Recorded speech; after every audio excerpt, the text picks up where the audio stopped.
Good morning students. Chapter 6 के last video में आप लोगों का स्वागत है। पिछले वीडियो में हम लोगों ने देखा था मानव में उत्सर्जन तंत्र, और इसके चित्र भी हमने कहा था आपको बना लेने के लिए, इसकी प्रैक्टिस आपको कर लेनी है। एग्जामिनेशन में ये चित्र पूछा जाता है। तो मानव उत्सर्जन तंत्र का यह नामांकित चित्र है। इसके बाद ने बताया था ये वृक्काणु, इसको नेफ्रॉन भी बोलते हैं, तो विक्राणु का भी जो है ये चित्र आपको बनाकर प्रैक्टिस आपको कर लेना है। देखिए ये कितना घुमावदार है, इसे आप 2-3 बार बनाएंगे तो ये आपके दिमाग में सेट हो जाएगा। और इसके विभिन्न भागों का नाम भी याद रखना है। इसके बाद मूत्र निर्माण की प्रक्रिया, यूरिन फॉर्मेशन प्रोसीड्योर, इसे भी ध्यान में रखना है। इससे छोटे छोटे प्रश्न जो है आते हैं। आर्टिफिशियल किडनी अपोहन की प्रक्रिया क्या है, जब किडनी फेल्योर हो जाता है किसी व्यक्ति का तो इसी प्रक्रिया के द्वारा रक्त निस्यंदन की क्रिया होती है, इसको डायलिसिस भी कहते हैं। इसके बाद पादप में उत्सर्जन प्रश्नावली हम लोगों ने देखा था पिछले वीडियो में। 10 क्वेश्चंस हुआ 1 मार्क्स के, 2 मार्क्स के भी 10 क्वेश्चन का डिस्कशन हम लोगों ने किया था। इसके बाद आज हम लोग देखेंगे 3 नंबर के कौन कौन से इंपॉर्टेंट क्वेश्चंस इस चैप्टर के हैं। इसे आप लोग तैयार करना है आपको, तो आप लोग समझ लें इसे। पहला प्रश्न है, हृदय से अंगों तक और अंगों से वापस हृदय में रक्त परिसंचरण का वर्णन करें। दोहरा परिसंचरण हमने बताया भी था पहले कि वो दोहरा परिसंचरण क्या है। चूंकि रक्त 2 बार हृदय में प्रवेश करता है और 2 बार वह बाहर भी निकलता है, इसीलिए इसको दोहरा परिसंचरण तंत्र कहते हैं। तो यहाँ पर हमने बताया था कि जैसे ये इसका एक चार्ट बनाना था, इसे 2 भाग में बांटकर फिर यहाँ से आप बांटेंगे तो 4 हो जाएगा। तो ये हो गया आपका दायां अलिंद, दायां निलय, बायां अलिंद, बायां निलय, और ये शरीर के अंग। और शरीर के अंग से शिरा के द्वारा रक्त आता है दाएं अलिंद में, दाएं अलिंद से वो रक्त आता है दाएं नीले में, और यहाँ से यह निकल कर जाता है फेफड़े में ऑक्सीजन को लेने के लिए, O2, और ऑक्सीकृत होकर यह फिर आता है बाएं नीले में, बाएं अलिंद में, और बाएं अलिंद से बाएं नीले में, और बाएं नीले से यह फिर शरीर के विभिन्न अंगों में यह पहुंचता है। तो ये चार्ट बनाना था आपको, और इसके चार्ट बनाकर इस प्रश्न के उत्तर में और उसके बारे में ये लिख देना है। ठीक है, तो यहाँ हम लोग आपको ये चार्ट भी दिखा देते हैं, कौन सा वो चार्ट बनाना है। पिछले वीडियो में बना हुआ है, आप लोग यहाँ से देख सकते हैं। ये चार्ट है, ये आपको बनाना है और उसके बारे में लिख देना है कि किस तरह से रक्त हम देख पा रहे हैं कि यहाँ शरीर के अंग से निकलकर बाएं अलिंद में गया, बाएं अलिंद से दाएं अलिंद में गया, दाएं अलिंद से दाएं नीले में, और यहाँ से यह फिर निकला है, कहाँ गया, फेफड़े में, और फेफड़े से यह फिर फुफ्फुसीय शिरा द्वारा आता है बाएं अलिंद। यहाँ पर आपको मैंने बताया था कि इसको कट कर देना है, वी ऑक्सीजनीकृत नहीं होगा, और ये भी आपको कट कर देना है। यहाँ ऑक्सीजनीकृत रक्त जो होता है तो यहाँ पर से रक्त फिर आएगा इस भाग में, और यहाँ से फिर ये, तो ये जो है रक्त का प्रवाह है। इसे चार्ट बना के आप वहाँ पर उसके बारे में लिख देंगे। ठीक है, नेक्स्ट हम लोग देखें प्रश्न।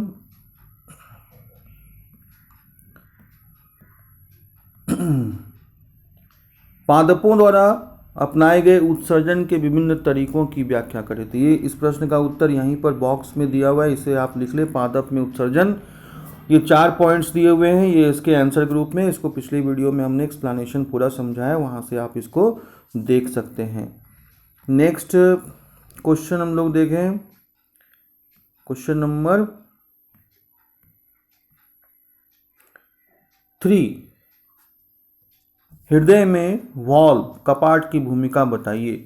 तो हमने बताया था कि हार्ट में अलिंद और नीले के बीच में, ये दाएं अलिंद और दाएं नीले के बीच में वॉल्व होते हैं। जब ब्लड पूरे शरीर से दाएं अलिंद में आता है तो यहाँ पर ये वॉल्व उसके प्रेशर से खुलता है और ब्लड आ जाता है इस भाग में, और यहाँ से इसको जाना होता है फेफड़े में ऑक्सीजनीकृत होने के लिए। तो ये वापस इस भाग में ना चला जाए ब्लड, तो उसके लिए यह वॉल्व बंद हो जाता है। तो यही इसका काम है कि यह रुधिर को उल्टी दिशा में प्रवाह करने से रोकता है। सेकेंड इसका क्वेश्चन है, देखिए, पक्षियों व स्तनधारी और जीवों में ऑक्सीकृत व अनाक्सीकृत रक्त को अलग रखना क्यों आवश्यक है? तो जो पक्षी और स्तनधारी जीव होते हैं यह गर्म रक्त प्राणी होते हैं जो वातावरण के अनुसार अपने शरीर के तापक्रम को नियंत्रित कर पाते हैं, और इनका ऑक्सीकृत और अनाक्सीकृत रक्त को अलग रखना आवश्यक इसलिए होता है ताकि यह इनका परिसंचरण तंत्र अधिक सुदृढ़ हो सके। तो यहाँ पर देखिए, ये रक्त यहाँ आता है तो यहाँ हम जानते हैं कि पूरे शरीर से आ रहा है, फिर इस भाग में आता है।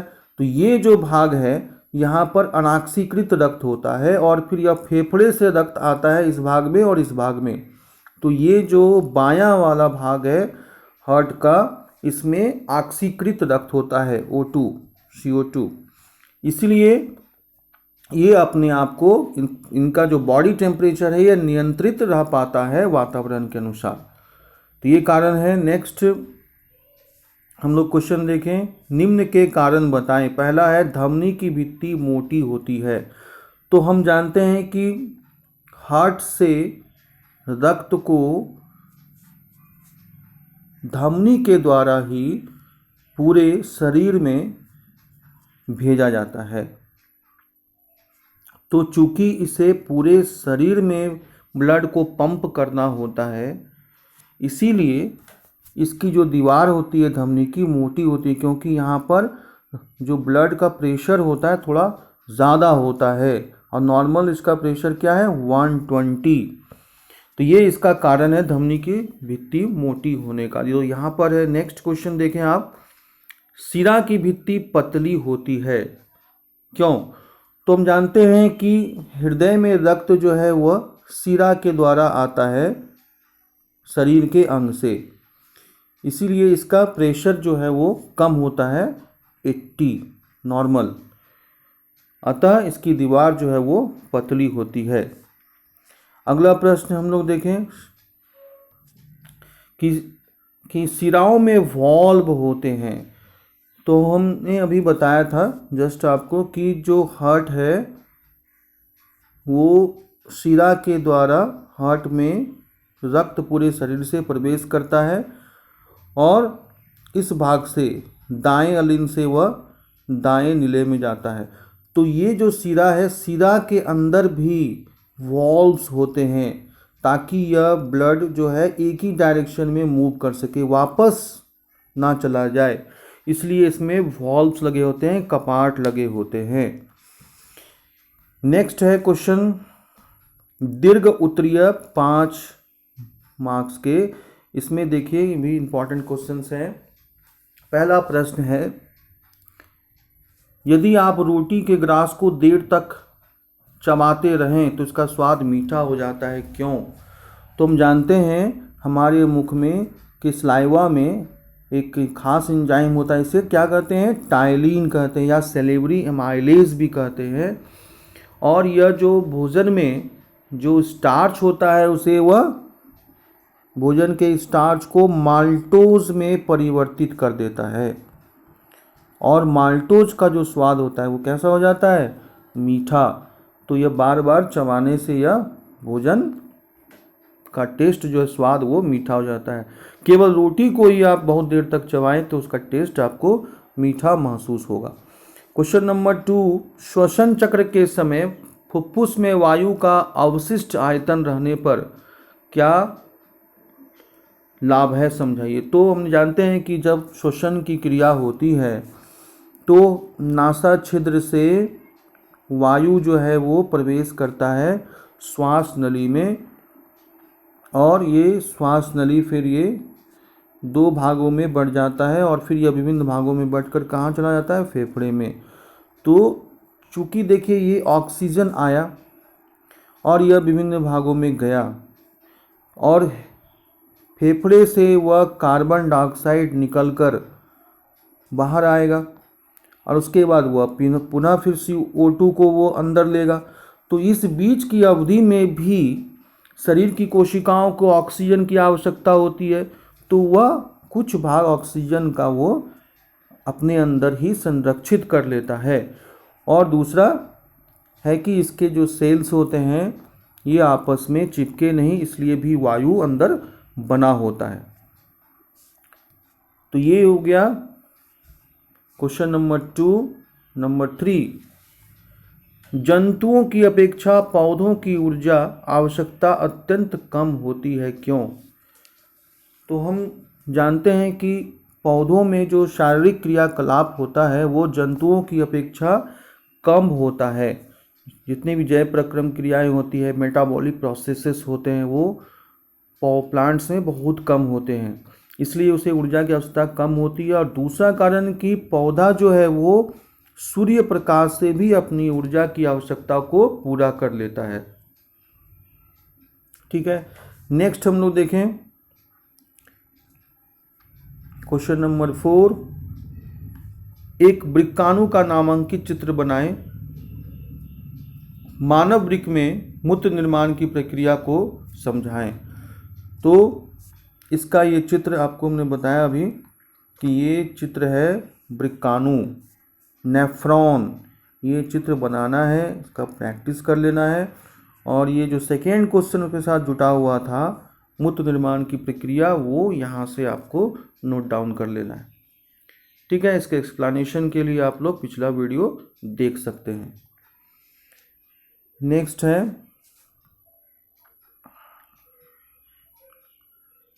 Question number 3।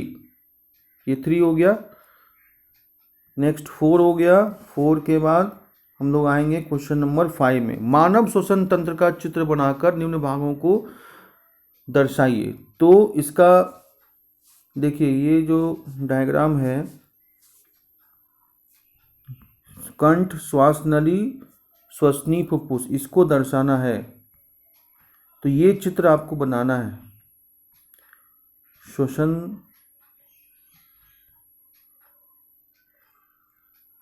है ना, ये चित्र बनाना है और बना के इसमें कंठ, देखिए कंठ है, श्वास नली है। श्वास नली जो ये ट्रेकिया वाला भाग है,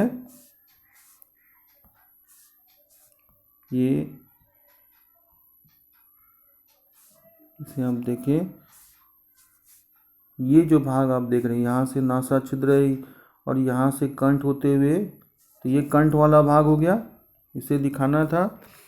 और ये श्वास नली ट्रेकिया आकर ये इसमें कार्टिलेजिनस रिंग्स बने होते हैं जो इसको आपस में चिपकने से रोकता है। फिर यहाँ पर एक एपिग्लॉटिस होता है, एपिग्लॉटिस इस जगह पर कंठ के पास, जो कि भोजन को श्वास नली में जाने से रोकता है। फिर ये आकर ये श्वास नली 2 भागों में विभाजित हो रही है, ये एक और एक चले गया, एक लेफ्ट में एक राइट में, इसको क्या कहते हैं, श्वसनी। और उसके बाद ये और भी बहुत सारे पार्ट्स में डिवाइड हो गया है, जिसको क्या कहते हैं, श्वसनिका। तो ये हो गया ट्रेकिया, ब्रोंकी, ब्रोंक्यूल्स। और हर सिरे के अंत में वायु कुपिकाएँ होती हैं, एल्वियोली, जिसको एयर सैक भी कहते हैं। इसमें O2 ऑक्सीजन भरा हुआ रहता है। तो ये पार्ट्स आपको दिखाने हैं उस चित्र के अनुसार, तो इसको भी आप बना लेंगे। ठीक है, नेक्स्ट क्वेश्चन हम लोग देखें।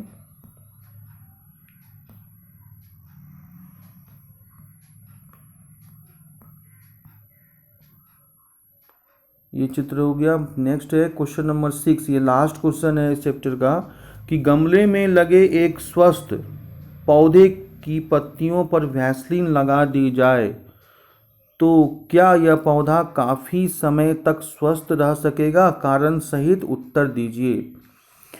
तो देखिए इसमें क्या है कि अगर हम किसी पत्ते के ऊपर अगर हम वैसलीन लगा देंगे, वैसलीन का लेयर अगर हम लगा दें, तो क्या होगा, इसमें जो स्टोमेटल ओपनिंग होते हैं वो स्टोमेटल ओपनिंग बंद हो जाएंगे, रंध्र छिद्र जो होते हैं।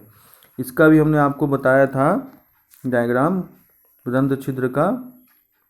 ये द्वार कोशिकाएं है, स्टोमेटल ओपनिंग्स है, और इसी के द्वारा प्लांट जो है वो क्या करता है, कार्बन डाइऑक्साइड को लेता है प्रकाश संश्लेषण की क्रिया के लिए, और जो जल का निष्कासन करता है।